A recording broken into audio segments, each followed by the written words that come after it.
Welcome to this very special episode of Across the Bifrost. This is Dr. Norbert, appropriately coming to you from his artist residence, his alternate location where all the creativity flows. And I say that today because I'm here with the great, the one and only Dallas Kemp from Atomic Mass Games. Hello, Dallas. I mean, I'll give you one and only, but maybe not great. But definitely one and only. I can get behind one and only. Oh, come on. We love watching your streams. We love the casualness that you bring to the hobby. And I mean that in a positive sense. You know, you're just like, let's paint, let's get this happen. And that goes all the way back to your the pandemic days when you were really helping everybody feel a little bit less down by having your painting streams going. I mean, it gave us an opportunity. We were all locked down, right? Like the pandemic time. And we craved that interactivity, we crave that creativeness and like getting together. Yeah. Like I love painting with people, like just in general. Like even on a weekly basis, I usually get with a friend of mine and we just hang out. We're like, we might not even talk for an hour, but we'll just paint together and then we'll be like, oh, look at this. What do you you should add a little red to that. Like, but that creative drive and that it's even a little competitive. Like I like that competitiveness. Like back in the day, I'd go to a game store and my buddy worked there, Stuart, and I'd be like, Stuart, check this out. And Stuart would be like, no, it's pretty good. And then he'd go and he'd like do something like more. And then he'd come like the next week, be like, check this out. I'd be like, ooh, Stu got me. And you like go back and like that little drive to push each other to be, it's that push, right? Like, if he can do it, I can do it. Like, Yeah, for sure. Demonstrating all that is one of the beautiful things about having the internet actually for this hobby is that we could share each other's works in progress and tips and things like that. Oh man, yeah, the internet has like just done wonders for like the educational side of it, right? Like, I mean, I started painting miniatures in the, late 80s, early 90s. I didn't have information. And I'm from a small town in Missouri, so I had zero information, even available. So finding that stuff was like a rare gem. Like when you were to find like a scale model magazine and you're just like open it up and you're like, how did they paint this? How did they paint this tank turret? How did they do this camouflage? Oh my, they made a net like for the back of the, like that was fascinating to me. And then now I could just go online and just be like, how do I make camo painting on a tank? And I could find a billion different approaches and trillion different videos on how to paint the same thing. I think that you could see that from the winners of painting contests from the 80s or whenever they started through today, and it's just there's no comparison in terms of the works, literal works of art that the current ones are comparative. And no disrespect to those folks, but it's just a matter of not having all these resources to improve their painting game back then. Resources and in the tools. I think tools have evolved a lot. Paint has definitely evolved a lot, right? Like, you go back far enough, we're all painting with enamels and like, kind of chunky, thick paints. And there was limited techniques. There wasn't like a lot of people coming into like miniatures might not have known about a lot of the fine scale miniature stuff, like dioramas, like military stuff and like water effects. Like, I knew plenty of people like never even thought about water effects because it just wasn't part of miniatures because we were painting the little things for fun to play a little game. And then it became like this, like, well, what if you took her diorama? Like, oh, and now it's a piece of art. Like that escalation. I know a guy who used to paint back in the day and doesn't really paint anymore because he calls it the arms race. The arms race got away from him. Like everybody just stepping. Once again, that competition, that like little competitive, not necessarily to beat, but to me, it's all about beating yourself, right? Like I'm not like, I might enter a painting competition. Of course, I'm shooting for the top, but the goal is really to be better than I was last year, right? And that's way more important. Yeah. Right. Let's start then on this point that we just kind of stumbled onto. How did you get into the miniatures painting hobby? Man, I went on a family vacation. I remember this so well. It's Colorado, and I was probably 12, and we went to this like those little roadside kitsch gas station, truck stop kind of things in the States, right? And there was a wizard with a crystal, like in a case. Oh, yeah. And like, cause they had like these weird pewter, like just random in a gas station. Like, and I had to have that, and I took it home, and I was already building like, model airplanes or model cars and stuff like that. But I was like, I want to paint this little wizard. So I paint this wizard. It was terrible, right? And then like you start to discover like the games that are around it, right? Like as you get older, like I said, I'm from a small town, Missouri. Information was a desert of information. Not a dessert of information, totally different things. But like you just start discovering these like games and like that idea of like I wanted to be my dream job when I was a kid was I wanted to be a special effects makeup artist, right? Like I love horror films. I love the process on how they do those things. Like I asked the first time I saw Nightmare on Elm Street when I was like 8, my question wasn't, is Freddy real? It was, how did they do that? How did they do that? Like I was fascinated by this idea that you could make these amazing things happen with monsters, and like people could actually had a job sculpting these monsters. And that became comic books. Became a big thing. Like, well, next it was like comic books when I could just draw my own monsters.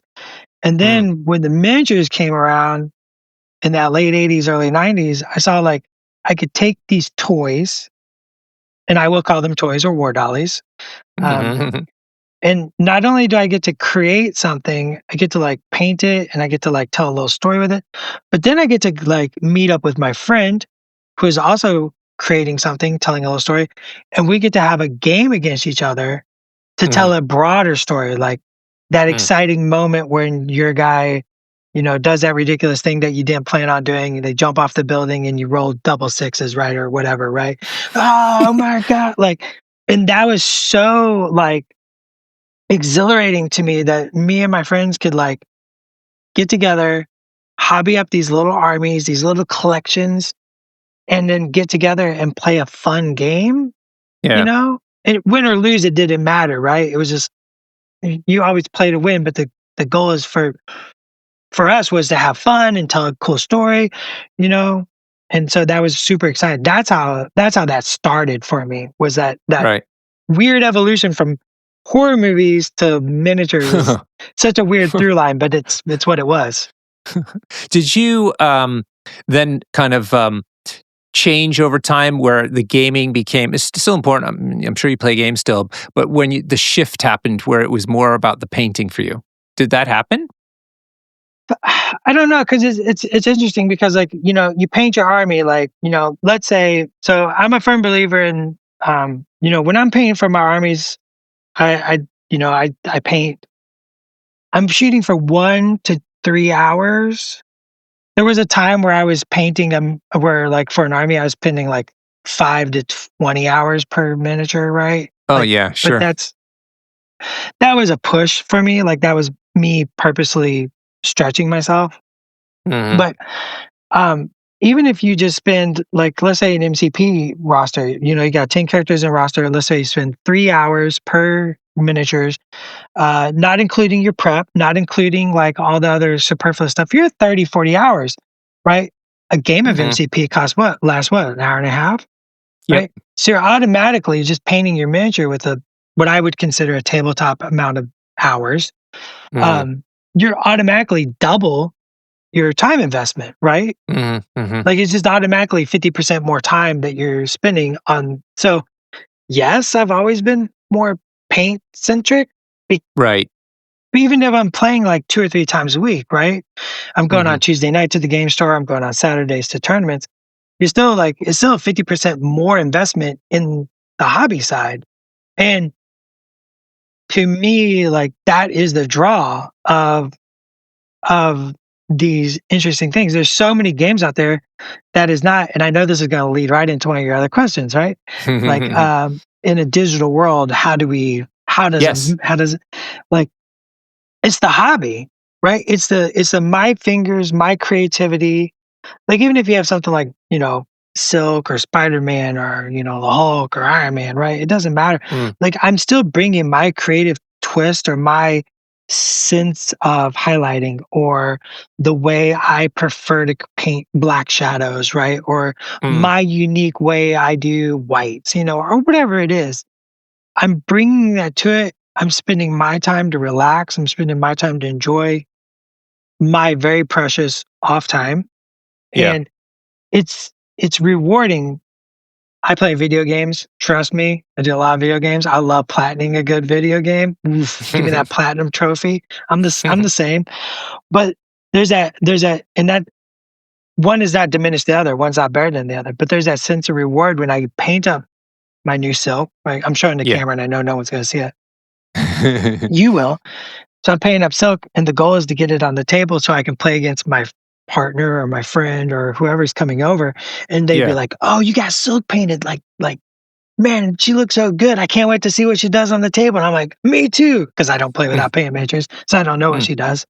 And I play test, but so like the version I remember is not the version on the table.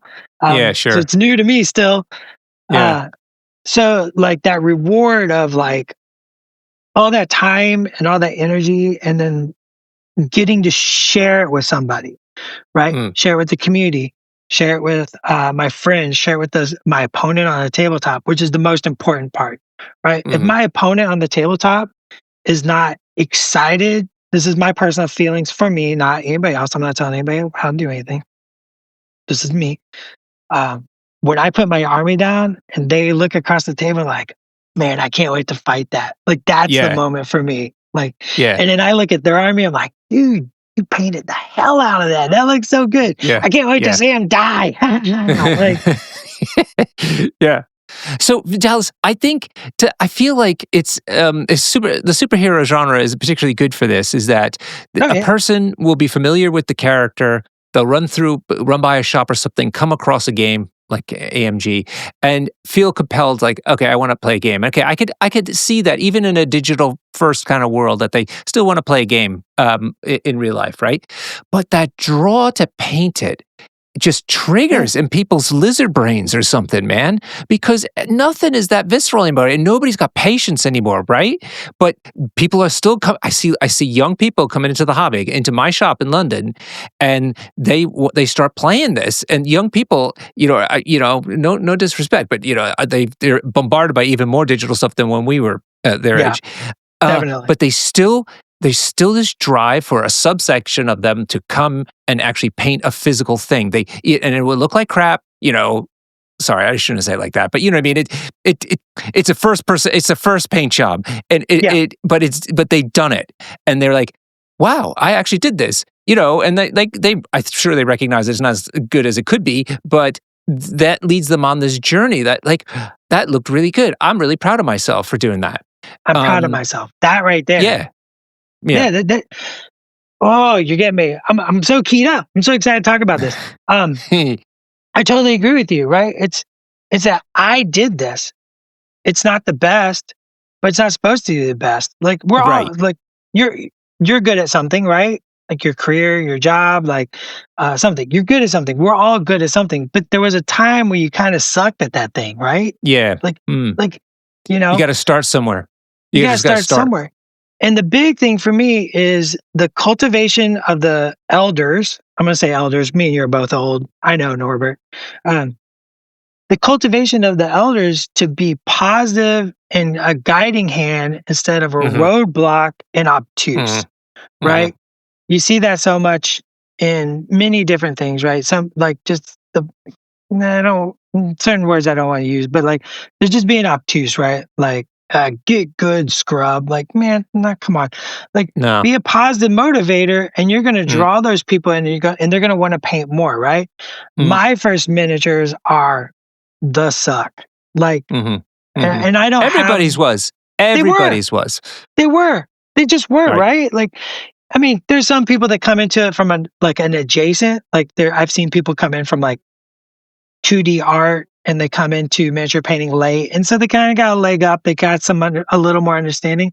But if you're a young person, because most of us discover this when we're young, like you're a young person, you don't have all the tools, you don't have all the information. You might not know about how to thin your paints. You might not know about some a wash. You might not know about the 15 different ways to create a blend, right? There's so many ways to do, and so you're just doing, and it leads me to like my favorite painted miniature. Do you want to know my favorite painted miniature I've ever seen? No, go on. It's the last one you painted. Yeah. Good. Right? Yes. All that matters is that you did it, right? I know our friend Jamie. I just met Jamie, and Jamie said he's not good at painting. Did you do it though? Like, did you sit down? Did you have fun? Like, that's all that matters to me. If my friend comes over and they have quote badly painted miniatures, but they're painted and they had fun painting them, I think it's the coolest army I could be playing against. Like, 100%. I'm stoked for them because I'm stoked that they're here. I'm stoked that they took the time, and I'm stoked that the fundamental part of the game, right, is of a hobby game is the first word, right? It's a hobby game, right? These are toys that are broken in a box that you have to put together and put color on. Yep. Right. So fundamentally, right there's a million other games that aren't like that we could play. So fundamentally, we're already saying it's a hobby game. I'm going to paint these. So the fact that you take the time and you put the effort in and you had fun doing said hobby automatically escalates those miniatures to me.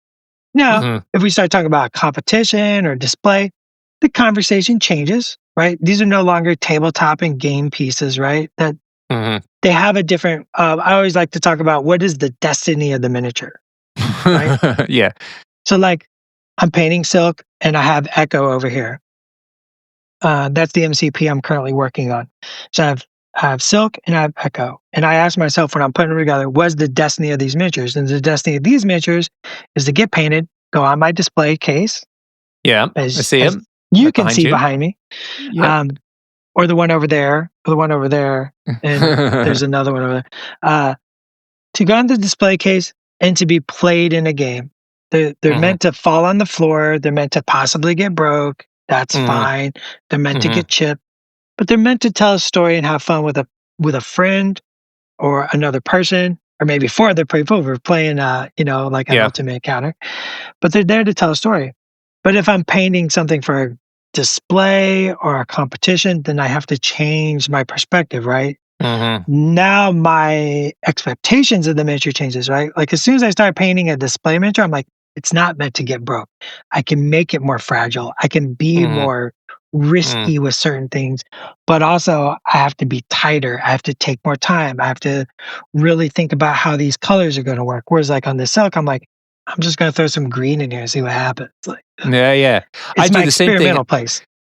I only paint for tabletop, but every time I pick one, I will say, I want to try a new technique, or I'm going to try to do this some other way than I usually do it. And if it'll come out not as good as it was before, that's okay. I don't care. That's and people okay. are like, oh, you could strip it, or they say, oh, you could touch it up here and there. I'm like, I'm on to the next one. You know what I mean? It's because I have so many to paint anyway. It's good enough, but I don't want to just fall into a trap of just just doing the same thing over and over again, and it's definitely helped, Dallas. I haven't done anything like classes or like having people like really critique me or anything. I just try to look at it and say, you know what, I didn't work out so well this time. Let me try a different way and see if I can make it a little better. And I'm telling you, if it takes time, but over time, just doing that. So my point is not like doing it in such a deliberate manner. They've gotten way better. Dallas. Yes. And people say that. They say, just keep painting. It's so true. It's so true. How do you get good at painting? I mean, oh my God, I got so many things to say. Oh, Dr. Norbert. How do you get good at painting? You paint. Right? Yeah. There's no trick. There's nothing in a bottle. There's no paintbrush. Right? It's paint. And I have a kid, and I always taught my kid, you got to learn to love to fail because you never learn by winning. Right? Yeah. Like even just playing the game, right? If you just walk into an MCP tournament and every single time you roll the dice, you just blow out crits and you just win every single game. Have you learned anything? You don't even know why you're winning.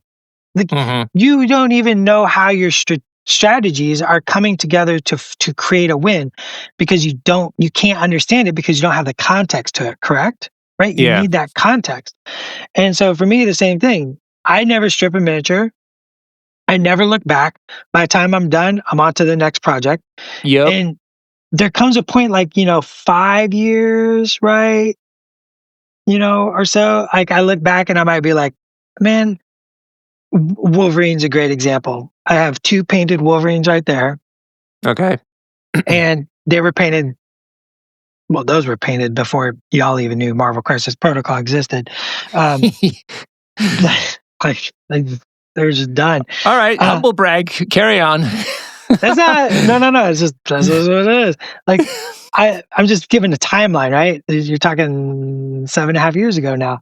I want to paint another Wolverine. Like I put my Wolverine on a table, and I'm like, that's an 8-year-old paint job, 7-year-old paint job. Like he needs a refresh, but I don't want to get rid of those because I love the watermarks, right? Like I love being able to take something from the 90s or something from the early 2000s that I painted and be able to look back on and be like, oof, right? Yeah. Or even something from 5 years ago, right? And just being like, yeah, I really rushed that one and I put him on the table a lot. He kind of deserves a new one. So instead of stripping him, I want a new one. And I'm definitely a person I just go out and buy new miniatures constantly. And I'll just paint a new one, and then now I can be like, "This is the old Wolverine. This is the new Wolverine." Like, but for sure. And then old Wolverine still ends up on the table for some reason, like because I still some nostalgia to it. Yeah, absolutely. How would you then advise somebody who's okay? I'm going to keep in your mind that people listen to this are probably already players, MCP players, but let's talk to the ones who've at least assembled their models but haven't painted them. Like, what would you advise them to get rolling into this? Go out and find your favorite painters. Like, go to locally, like their local painting people. Local painting people are wonderful. Go find a paint group. I think more paint groups should exist. You mean where people get together in real life and sit around and paint? Yeah, I used to host, I used to run tournaments and stuff like that. But what I also used to do is host paint nights, right? I just worked with my local game store, and I was just like, hey, on Monday nights, can we have like these 4 tables, 5 tables? And I'm just going to be like, every Monday night, you all post from 5 to 10, Dallas is going to be here painting. And we started out with like 2 people showing up, and I ended up with like 20 people showing up. Like, sure. Yeah. Because people just want to come and like hang out and get information. And they might not be asking me, they might be asking each other. That's fine. I'm not there for me. I'm there for them to be a facilitator in the hobby, right? Facilitate the hobby. Find those people out there that want to facilitate the hobby. You might not be a good painter, but you might be a good facilitator, and then you get to learn by proxy. Ew, double tapping. So, and then like YouTube or Twitch, there's so many streamers, ask questions, paint every day. Yeah. Right. To me, that's the biggest one. 15 minutes a day will change your life. Yeah. Like we all have 15 minutes. That's, and I always say 15 minutes because it's kind of a lie, because if you sit down and paint for 15 minutes, you're going to end up painting for an hour. It's devious. You just always are, because you're going to be like, I'm having so much fun. Oh my gosh, look at that. Look, oh man, I painted that eyeball. Like the first time you paint an eyeball for real. Yeah. Like you really nail it. Do you remember that? You're just like, yeah. Well, to me, I'm not as consistent yet. So okay, sometimes they look terrible, but sometimes they change. To me, in my mind, they change the entire demeanor of the character's face. Oh yeah, 100%. Sometimes they look menacing. Sometimes they look just in the distance, like they're just, you know what I mean? Like, and so like it suddenly changes this guy's story depending on how the eyes come out. That's a trick of the studio painters, right? Is looking at that miniature and figuring out how to put that pupil in and giving them that either intensity or that like that startledness. Like, yes, that's legit, and learning how to do that. I'm not consistent, especially in my tabletop. Like a lot of times, like I paint an eye and I'm like, it's good enough. Yeah, sure. If I'm paying for a competition, or I'm paying for, if I was painting a studio miniature, if I was painting a display, if I paint an eye and it looks bad, I repaint it, right? You go back and you fix it. Because now it's under more scrutiny. But for my tabletop, I've even done the like, I'm going to paint their eyes, and I'm like, I keep messing that one up. I'm like, they're glowy eyes now. Ta-da! Like, yep, sure. That's way easier. Like, oh well, this isn't working, so she's going to have lit up eyes. I did that with Storm. That's the big thing for the new players, though, right? Right there. What? It's okay to mess up. I mess up. We all mess up. Well, listen, Dallas, this is why I started posting my pictures on my social feeds. And I post everyone regardless of how it comes out, which is the whole point. And I say, this part came out really good. I'm really amazed at this. This part needed a lot of help. One time, poor Viper, I put Viper up there. I said, please don't look at her face. It was a complete disaster. But she has a tricky jaw. She has a tricky jawline. Yeah. She has a tricky jawline. Yeah. I don't know what it was. Sometimes they don't work. But the scales on her were superb. They came out really nice. And people commented on that actually a lot. I remember. So I see a lot of stuff. I don't spend a lot of time on social medias. I don't. But I do go on social medias. I actually see your stuff. I might not always interact, but I definitely see stuff. And I do remember your Viper because I think you did the silver with like a green ink over him. That's right. Yes, that's right. Yeah, thank you. Oh my God, Dallas, it's amazing. She was a long time ago. Cool. That green ink that makes that, like, I love that trick. Also, like ink over silvers or inks over golds. Boy, oh boy, and that's for new players, like new painters. You might not know this yet, but someday you're going to learn about inks over silvers, and you're going to be like, mind blown. Yeah, there was during the pandemic, I was painting up another systems army before I got more serious about MCP, and I learned by accident because they had a lot of big flat surfaces where dry brushing doesn't really work. I learned almost by accident the stippling technique of dry brushing. Yeah. It was amazing. Yeah, exactly. And the beauty of it is if you did too much highlight with it, you just stipple in some of the midtone to it. You got that midtone back. It was like, this is a miracle. I painted half the army. I was like, I can't get enough of how beautiful this looks for like almost no effort. And most importantly, you easily correctable mistakes. Very easy. Because you're working with wet paint. You're just, it's fluid, right? You're just stippling it on, and that paint might still be wet. It's amazing to me. Like currently, there's a big trend. Being in the hobby for so long, you start to see the trends, right? Yeah. Like I noticed a big trend. Like now everybody's sponge painting again. Yes, which is they even have a special tool. Yes, that's right. Yeah, but there's a special tool now. I love these makeup sponges, these teardrop ones that people can't see, but but it's amazing that sponging is like back in vogue and like everybody's kind of sponging again. And I remember that back in the early 90s, people like sponging and being like, it's a quick and easy way to get it done. And then it kind of disappeared for a long while, and now it's like back. So there's trends. So true. And I was like, and I fell for it too. I was just like, sponges are back, baby. I bought more sponges, and I'm like, I'm sponging crab droids, and I'm sponging this train for MCP. So true. Heck yeah. Okay. What? Let's go to the next stage then. Say somebody is, comfortable now putting base coats on, maybe a highlight here or there. But they want to get better at it. They want to start pushing themselves with highlights, deeper, shading and stuff like that. How do you recommend? But still, it's just for the tabletop. How would you recommend they move into that path? So if they're doing base coats and they're throwing washes and shades, I think the big thing, like the next step, is always learning how to create more contrast. Learning a little bit more, and I'm going to use a scary word for many people, color theory. But you don't have to be a genius at color theory. You don't have to have a doctorate in color theory. You just have to have like some basic, very rudimentary notions of, purple and yellow, blue and orange. Well, you get those wheels online. You get those, the color wheel online. Yeah.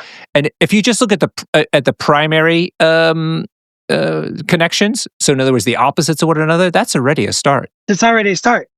Learning how to put a little extra color in like white, like, painting white isn't using white. Like, if I'm painting a white suit Spider-Man, I'm not pulling out titanium white. I'm pulling out like a weird gray blue. I'm peeling out like this this Prussian, green or something, right? Like white things are not white. It's that final touch, that final boop, and it's the stuff that surrounds it that makes it read white.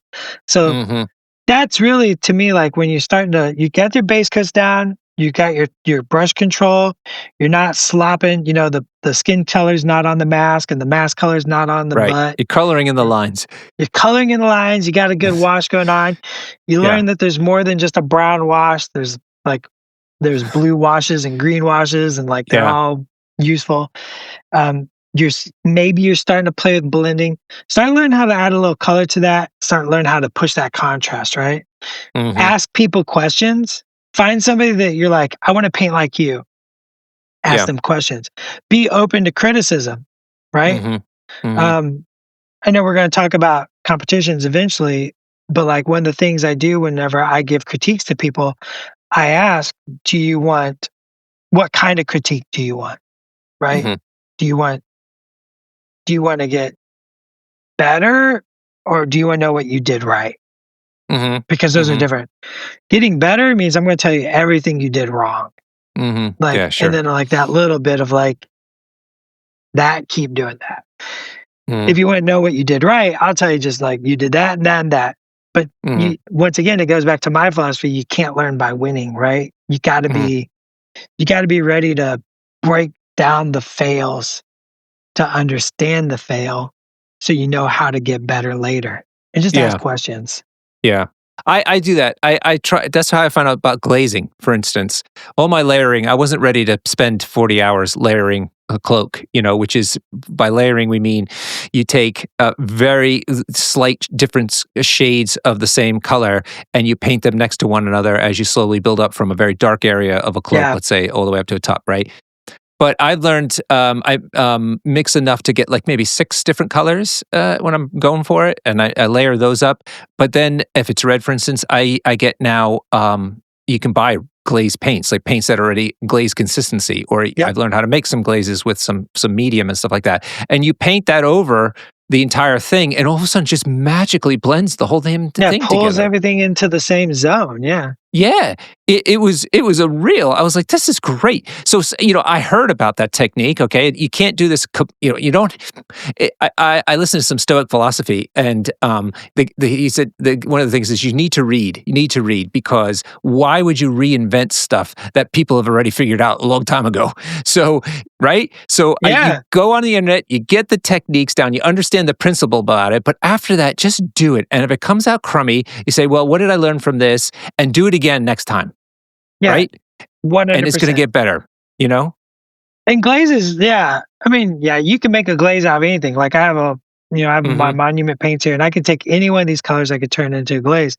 And the first couple of times I tried glazing, I was making it so overpowered, I was blowing out everything. Yes. Yeah, exactly. Yep. I was just losing any consistency and blending. Like it literally just turned it all one solid color instead of creating that harmony between all the colors.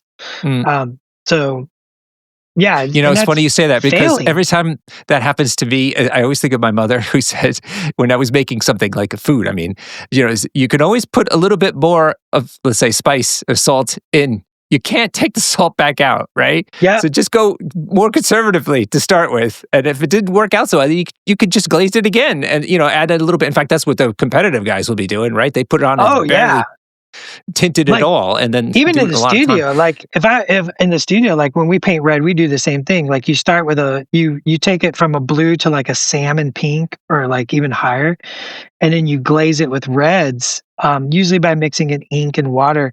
And that first like 5 layers, most people can't even tell that you did anything. Like it's like dry brushing, right? Like people think dry brushing is some sort of cheap shortcut or like rudiment. Like I love dry brushing. It's useful for so many things, but the way you're really dry brushing, like really taking that next layer of dry brushing, is when you start dry brushing and you can't tell you're dry brushing. Like what is happening? Like, oh, I got a little bit more of this cream color. Maybe something's happening there. Oh, a little bit. Oh, there you go. That slow buildup creates all this like depth of color that your eye may not see, but it perceives.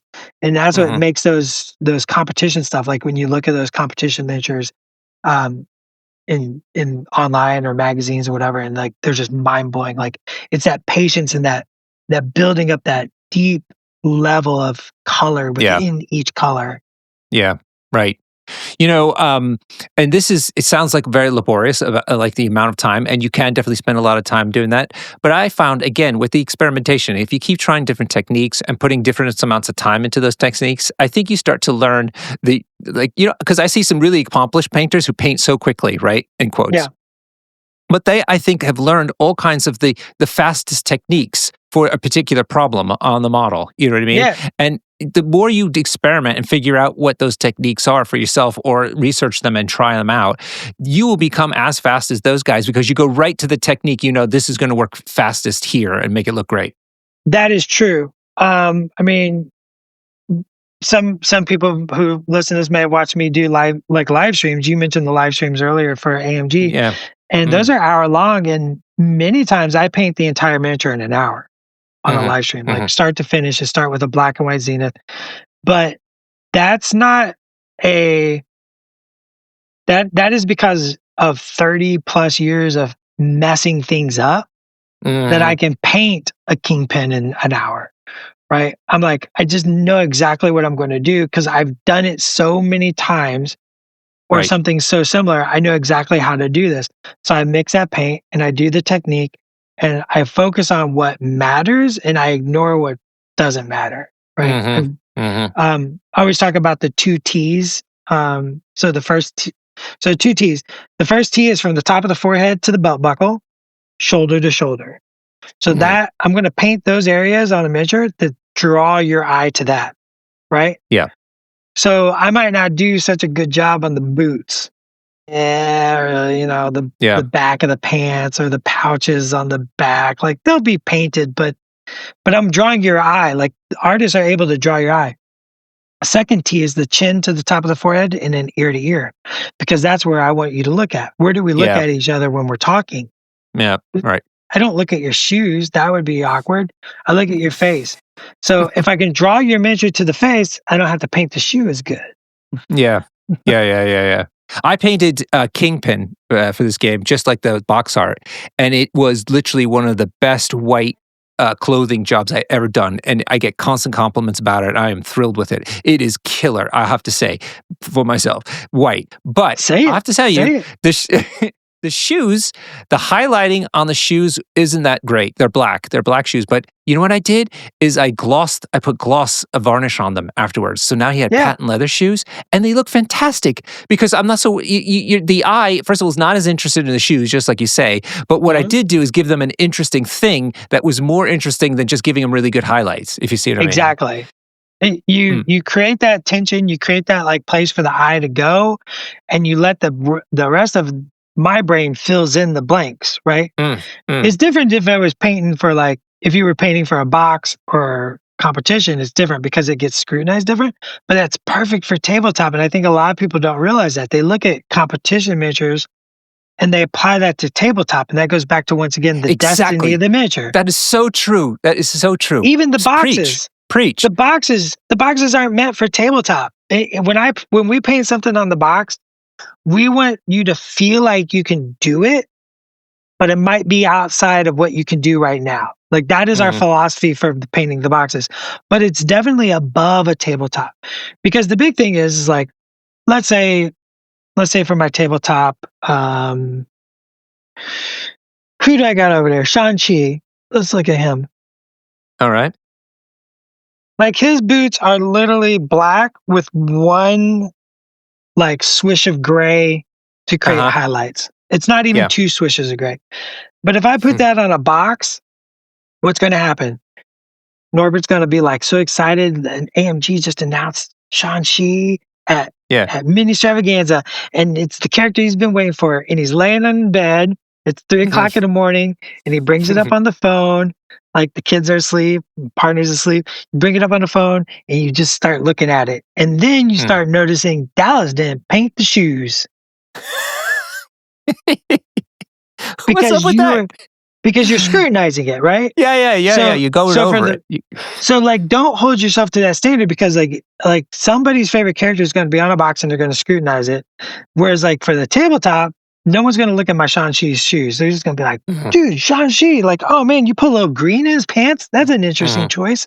And then we're going to play the game, right? Yeah. So those are good to learn. Like if you want to understand miniature painting or understand like where miniature painting can go, look at those, but don't hold those as this is what my tabletop miniature needs to look like. Yeah. That's not the baseline. That's also somebody getting paid, right? That's also somebody like sending me pictures and being like, hey, I painted Shang-Chi, here's the whip. And I'm like, dude, you didn't paint the shoes. You need to up that out and put some green in those. And then going like, oh, I thought I was done. And be like, no. Like, you're not. Like, you still have another day's worth of work here, right? Like, so it's once again, that destiny of the miniature. Ask yourself what the destiny is. Now, learning how to paint that stuff is good, even if you never use it. Like learning how to paint or why studio painters or display painters paint that way is good, because it just adds more tools to the arsenal, right? Even if you never use it to fully realize a fully display level miniature, you might be like, oh man, I read this thing about this display miniature painter who did the stippling technique and then glazed it, right? And like that created that interesting effect. Maybe I apply that to my Hulk, and they do it on their Hulk. But they don't do it all over the Hulk. They just do it in like a couple spots and like, oh, that's an interesting effect, right? And like it gives them a little bit of information, a little more tools in the toolbox without having to fully commit to that time commitment. Totally. I just used the word commitment twice in a sentence. Oh, okay. Look out. Well, listen, how would you then say, though, let's go on to the last stage of this. If somebody is like, you know what, I want to push myself. I want to enter a painting competition for the first time. What do you think they need to do in either changing their mindset or the type of time they need to put aside to maybe not win it, obviously, but, you know, push them to the point of where it feels like it's ready to be entered into a painting competition? Commit to that being for a competition. Like, so every year at Adepticon, we run the Path of the Worthy Segway. Right. And it's a Marvel Crisis Protocol miniature painting competition. Like you bring your Marvel Crisis Protocol miniatures, enter them into the competition. We have 3 judges, and it's an open format. So what that means is we don't judge the miniatures against each other. We judge them for what they earn. So I might give out 20 bronzes and 15 silvers and 5 golds, right? Right. So because like a lot of competitions are just 1, 2, 3, right? And if you're 1, 2, 3, 4 doesn't know how good they did, right? Like, but like if you're not 1, 2, 3, you're just basically in the bottom. So the worthy is set up different, right? It's if you earn a gold, you know you've earned a gold. Once you earn a gold, that's when we compare it and like we do the bigger prizes for the different categories, which we have 3 categories, and then all the category winners get pitted against each other. 3 categories get pitted against each other, and we pick the overall winner, and that gets a awesome Odin trophy. Have you seen that thing? I have seen it. Have you seen how heavy it is? I know. The paint it's like 40. It's like 40 pounds of Odin. It's incredible. I'm jealous. I will never get to own one. But you're not worthy. You have to be worthy. I'm not. Well, I think I wrote in the bylaws that I'm not allowed to compete. So that was my bad, actually. So where was I going? Oh, so if you got to commit. Like every time somebody brings one in, I can immediately say, "This is you play with this miniature," and they go, "I do," and I'm like, "Yeah, I know. I know you do." Like, you mean to say it was committed? It was. You're saying this was a model that was entered into a painting contest, but you realize it really is a tabletop model. Is that what you're saying? Yeah, it's their game model. It's their gaming miniature. They're playing games with it. So the destiny of the miniature has been decided. It's not a competition miniature. It's a gaming miniature. Commit to it's a competition miniature. Do something different. That doesn't mean it has to be on a plinth. But I think that the plinth helps create a mindset for you is more than a thing for Dallas, like as the judge. Like it's a mindset for you. It's you saying like, I'm going to paint Captain America and I'm putting it on plinth. That you're automatically now saying, I can't play with this miniature. Oh, I see. Yeah. You're committed. You're burning the boats. You're burning it. Yeah, you're burning all those bridges behind you. You're saying this is for this. And now you got to tell a story. And that's the important part, is like when that story comes to fruition, what is the story of Captain America? Why is Captain America doing this? What scene is he in? And you can fail at all those things, but like do it and we will see like you told a story. Look at you. You told a story. And that's a good thing. So to me, it's take the swing, like take the commitment and just take the swing and get the feedback, right? We do have people every year come in with their tabletop miniatures. They say, I know it's tabletop, Dallas, before you even ask. I just want to know, how am I doing as a painter? And I go, I remember you from last year. Let's take a look at this. Because I always, like, once again, I always ask what kind of feedback. I always ask the question, what's the destiny of the miniature? Or what do you want to be? Right? I got painters I meet every single year and they're like, my goal is to be the very best. Like, I want to be the best miniature painter in the world. And I'm like, okay, well, we got to work on that. Right? Or I got some people that every year they're like, I just want to be better than last year. And I'm like, great, that's a great goal. It doesn't matter what your goal is. Let's talk about your goal and then let's help get you there. That is what the worthy is about. You know, and that's what entering competitions and putting yourself out there is about. How do I get better than last time? You know? I even took step backs in my path. Like I bronzed, silvered, bronzed, like before. Like I'm like, okay, I didn't go up. That's okay. I'm not gonna take that to heart. That doesn't mean I can't get better. It means I didn't, but why? Like, okay, now I got to ask the questions. Why did I go from a silver back down to a bronze? Literally 6 months later, right? Yeah. Well, you know, I heard it said, we'll get into this now. I heard it said that judges actually at these levels of competition just look for mistakes because everything is done so well otherwise. Would you say that's how it works for your judging team? There comes a point where you're looking at a collection of miniatures painted at such a high level that you're balancing the number of mistakes and like all the different like criteria, right? Storytelling, atmosphere. I personally like a cohesive application of skill, if that makes sense. So like if I look at you, if like let's say you put 2 miniatures on there and a bunch of terrain, and I look at the 2 miniatures and they're painted as real high level skill, and then the terrain is like, well, wait, what happened? Like, why? Like, I'm not saying that they have to be painted to such pristine tightness, like the background doesn't need to be that, but when you can see that like the care was misplaced or not administrated equitably across the piece, like that's when you start looking at like you could have, like this person like half it on the basing, like they really kind of, this person went all the way on the basing, but this one that's half on the base has a better story. Like that's when you start like having those discussions and why we have 3 judges, and like you start getting that feedback and you start just analyzing all the criteria. And then if I find a mold line, I'm like, if you can't build a house without a solid foundation. Yeah.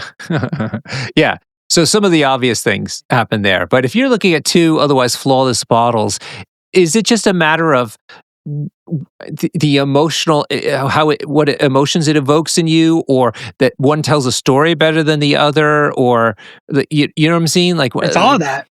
To me, it's all that. Like you know, I don't want to get too deep into it, but like you step them back and you look at them again, right? You kind of walk away for a little bit, come into it with fresh eyes. And once again, that's why you have 3 judges, right? Like, and you discuss it. You have a philosophical discussion about art.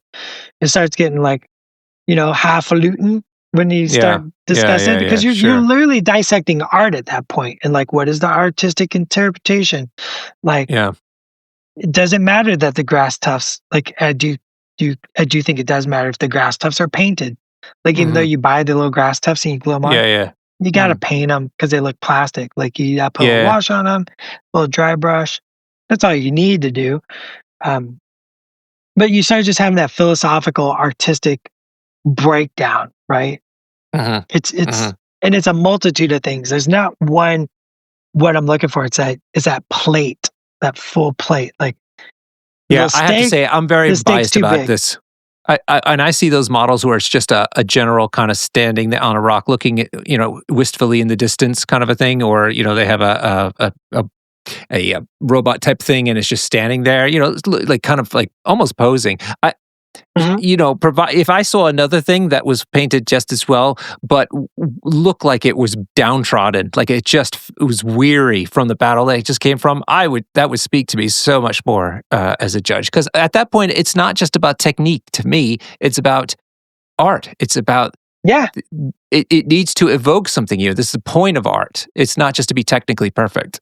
I totally agree. Like we take technical proficiency into account, but it's not the number one thing, right? It's the story, the emotion, the atmosphere, and then once again, the equitable application of skill across the entire piece is huge for me, right? Like once again, like if I'm like, wow, you're technically proficient, but these 3 elements were not painted to your standard, like that's a weird, because it starts to break the story to me, right? Sure it does. Yeah, it takes you out of the moment, doesn't it? Boy, or a lopsided plinth, like you gotta sand that plinth and make it flat. Come on now, like. So, folks, if you want to enter this contest, you do need to go to Adepticon for it, which will be at the end of March in Milwaukee. If you go to the AMG website under the Marvel Crisis Protocol drop down, there is a link for Path of the Worthy, so you can see all the rules and everything else there. But let me actually end on one thing. I'm actually quite curious. What led to the creation of the Monument Hobbies Protocol line of AMP paints, atomic mass paints? There's a subset of colors there. Like, how did that come to be, and why did you guys decide to do this? So, I mean, I've known Jason for quite a while now, and Jason Craze, who is the owner president of Monument Hobbies, creators of Protocol Paint, and we just always got along super good. I'm doing these painting streams at AMG, and I was always like, using paints, and we started using the Pro Acryl paints for our streams, and I kept reaching out and just being like, hey man, look at this color I mixed, or like, because there's always these colors that I want, right? I mix a lot of colors. I have my own personal mixes. Like I have I'm a big fan of taking empty paint bottles, right? Just doing a little mix myself, right? Like that's the color. But why do you do that? Like I can understand you. Like I mix when I'm trying to do layering between my triad of colors to try to get those stages. But it sounds like you mix them often enough that you want them always on hand. Did I get that right? Yep. So, and it just depends on. So, I'm also a firm believer in close enough is good enough.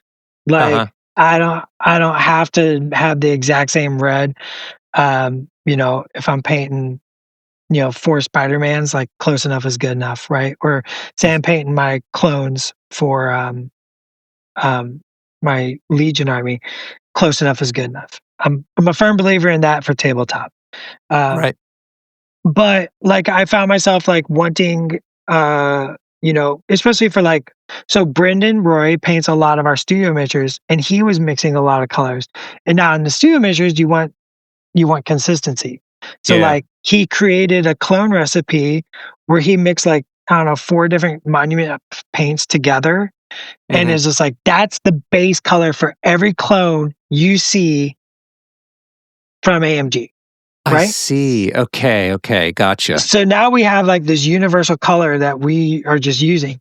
And so I was talking to Jason about it, and just led to us working together, and we created 18 paints to just released, and these are just paints that like me and Brendan are just using ourselves.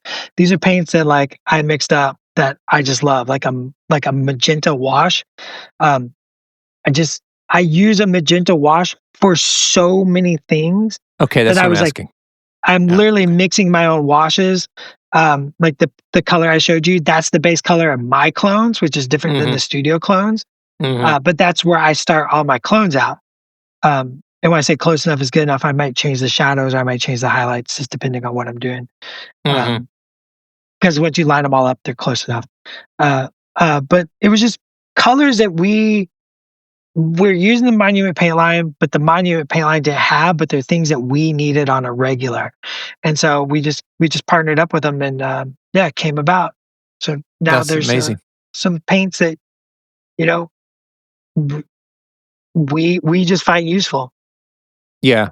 Yeah. Okay, cool. You know, I'm going to shout out my good friend AJ from the London Meta. We just came back from the WTC, and his roster won Best Painted roster for the entire event. Nice. Congrats. Yeah, it was super cool to see one of the locals win it. He was very pleased, as he should be. And the prize was a full set of the ProQuill AMP paints and some other paints as well from ProQuill line. And he was so excited about it. Within 2 days of coming home, he already painted a new model and was using some of those new colors. I mean, some of them, I think some of them, like when you first look at them, you're like, these are weird colors. But when you start using them, they're like, oh, I get it now, kind of colors. Yeah. And there's some really nice Are they ones. particularly good for the superhero genre? Is that what you're saying? But you also use them, you said, for Legion, right? So Star Wars I use them for everything, and I paint a lot of things. I paint a lot of things, Norbert. And like I just use them for, it's just colors that I use. It's colors Brendan uses. So some of them are studio, some are like things like my little tips and like my little tricks. If somebody has these and they start playing with the brown gray wash, that brown gray wash, I love that thing for like multitudes of reasons. It's great for concrete. So put you on the spot then.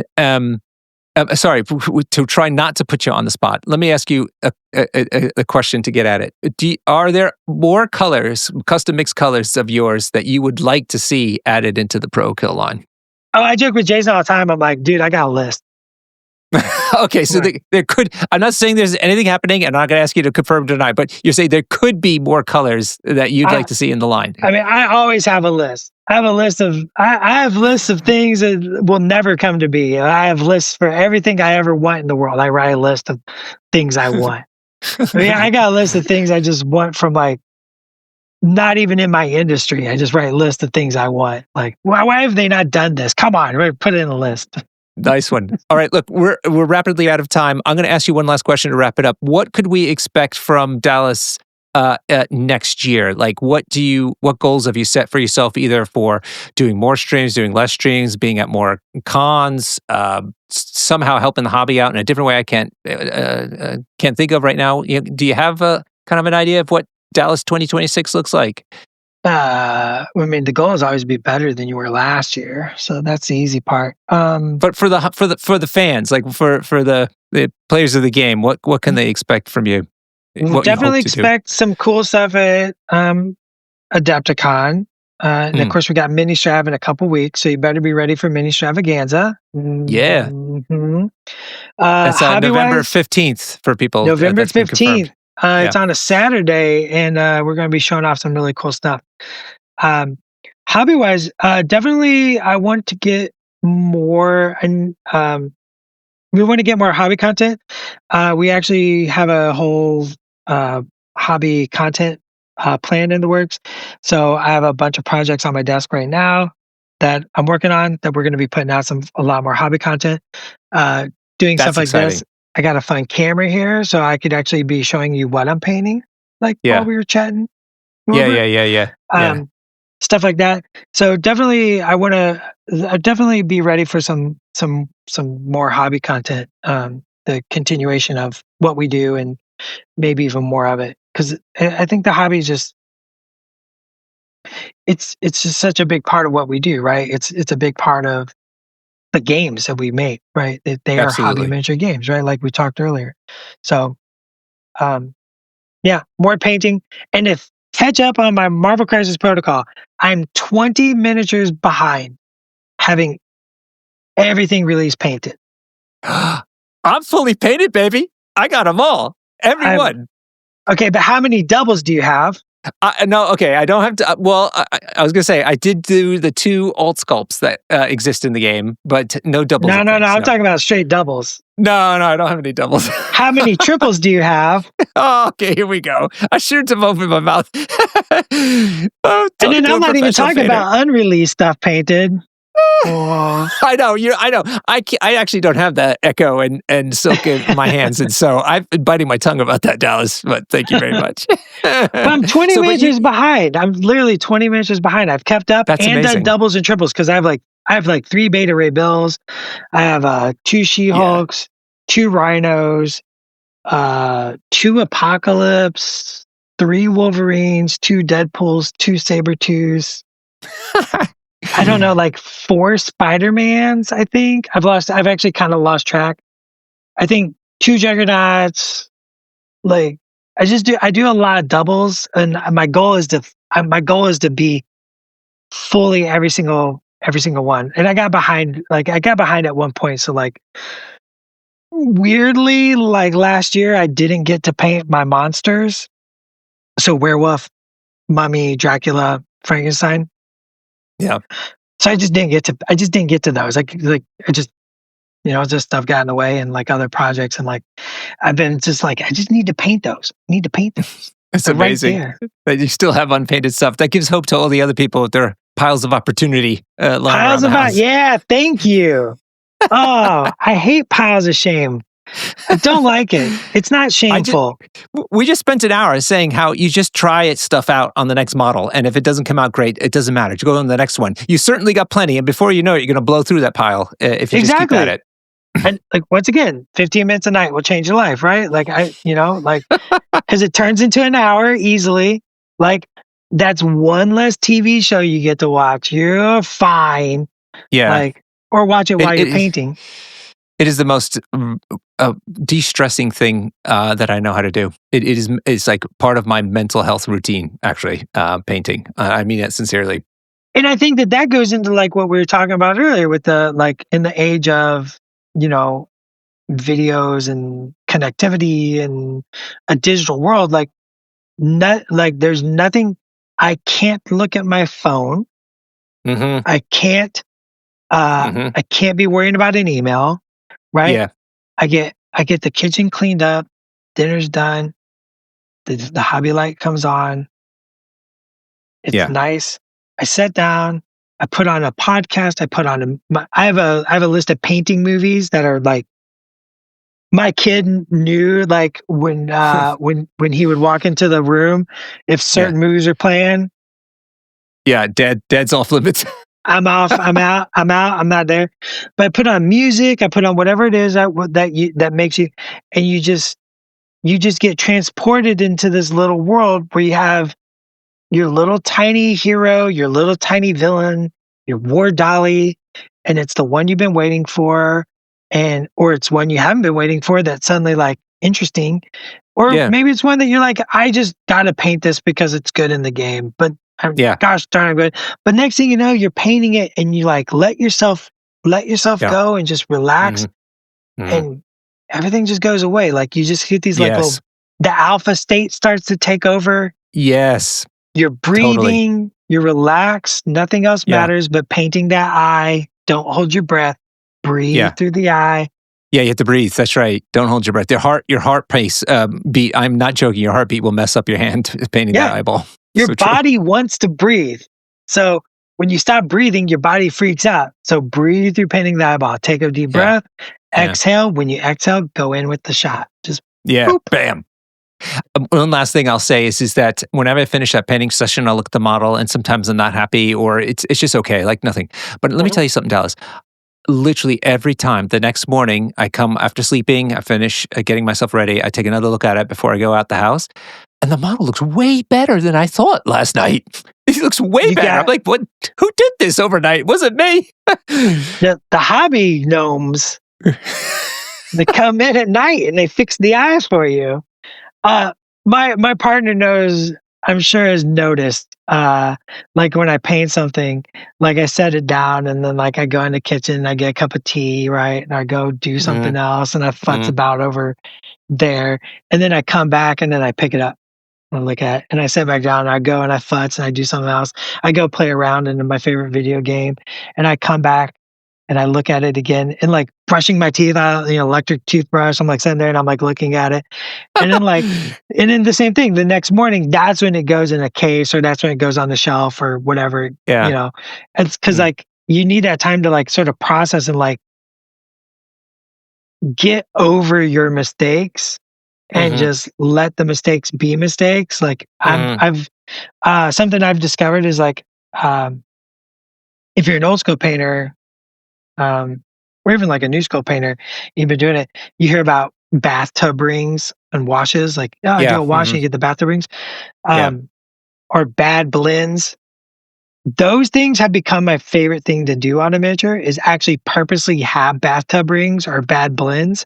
And then I go through and accentuate them a little bit because it creates visual interest and texture that would be harder for my brain to, because we're humans, we're bad at random. Yeah. Like right. We're super bad at random. That's why we see animals in the clouds. That's why we see faces in light sockets, right? We're bad at random.